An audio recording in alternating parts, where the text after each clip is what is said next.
രാത്രിയിൽ കണ്ണു വെക്കുവാണ്. ഷെയർ ചെയ്യണം, സബ്സ്ക്രൈബ് ചെയ്യണം, ലൈക്ക് ചെയ്യണം. അപ്പോൾ നമുക്ക് കുറച്ച് അരി എടുക്കാം കേട്ടോ. ഇത് റേഷൻ അരിയാണേ. ഞങ്ങൾ 3 പേരുണ്ടാണ്ട് ഞങ്ങൾക്ക് ഇത്രയൊന്നും ആവശ്യമില്ല, കുറച്ച് മതിയേ. അപ്പോൾ ഇതാകുമ്പോൾ പെട്ടെന്ന് തന്നെ വെന്തോളും. അപ്പോൾ ഇനി ഇതിൻ്റെ കൂട്ടത്തിൽ കുറച്ച് പയറും കൂടി ഇട്ട് വേവിക്കാം. അപ്പോൾ ഇതിനകത്തേക്കുള്ള കുറച്ച് പയറും കൂടാം കേട്ടോ.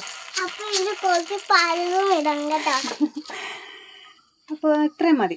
അപ്പോൾ ഇത്രയും മതി കേട്ടോ. അപ്പോൾ ഇനി ഇത് കഴുകി എടുക്കാവേ. അപ്പോൾ അരിയും പയറും എല്ലാം നന്നായിട്ട് കഴുകി എടുത്തിട്ടുണ്ട്. റേഷൻ അരി ആയതുകൊണ്ട് ഇതിനൊരു ചെവ കാണും, അതുകൊണ്ട് 5-6 വെള്ളത്തിൽ ഞാൻ കഴുകി. അപ്പോൾ ദാണ്ടെ രാത്രി നല്ല പെരുമഴയ്ക്കുള്ള കോളൊക്കെ ഉണ്ട് കേട്ടോ. അന്തരീക്ഷം എല്ലാം ഇരുണ്ട് മൂടി കിടക്കുവാണേ. കണ്ടോ, നിങ്ങളുടെ അവിടെയൊക്കെ മഴയുണ്ടോ? ഇപ്പം എൻ്റെ വീട്ടിൽ നിന്ന് എക്കോ പറയുന്ന ആളെ കണ്ടോ?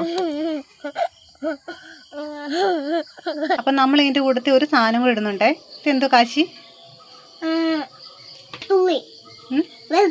അപ്പോൾ വെളുത്തുള്ളി ഇടുന്ന എന്തിനാന്ന് വെച്ച് കഴിഞ്ഞാൽ ഈ പയറൊക്കെ ഉണ്ടാണ് ചിലപ്പം ഗ്യാസിൻ്റെ പ്രശ്നങ്ങളൊക്കെ ഉണ്ടാവുമല്ലോ. അപ്പോൾ അതുകൊണ്ട് അതൊന്ന് മാറാൻ വേണ്ടിയിട്ടാണ് വെളുത്തുള്ളി ഇടുന്നത്. അപ്പോൾ ഇത് നമുക്കിത് വേവിച്ചെടുക്കാം.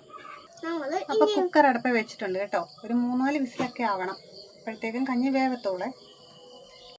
കഞ്ഞിയൊക്കെ റെഡി ആയിട്ടുണ്ട് കേട്ടോ. അപ്പോൾ കഞ്ഞി കറി എന്താണെന്ന് കാണിച്ചേ കാശി. അപ്പോൾ കറി ചമ്മന്തിയും മാങ്ങാച്ചാറുമാണേ.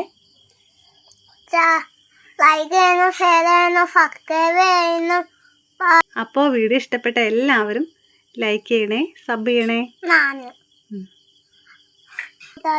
ലൈക്ക് ചെയ്യണം, സബ്സ്ക്രൈബ് ചെയ്യണം, ഷെയർ ചെയ്യണം. ബൈ.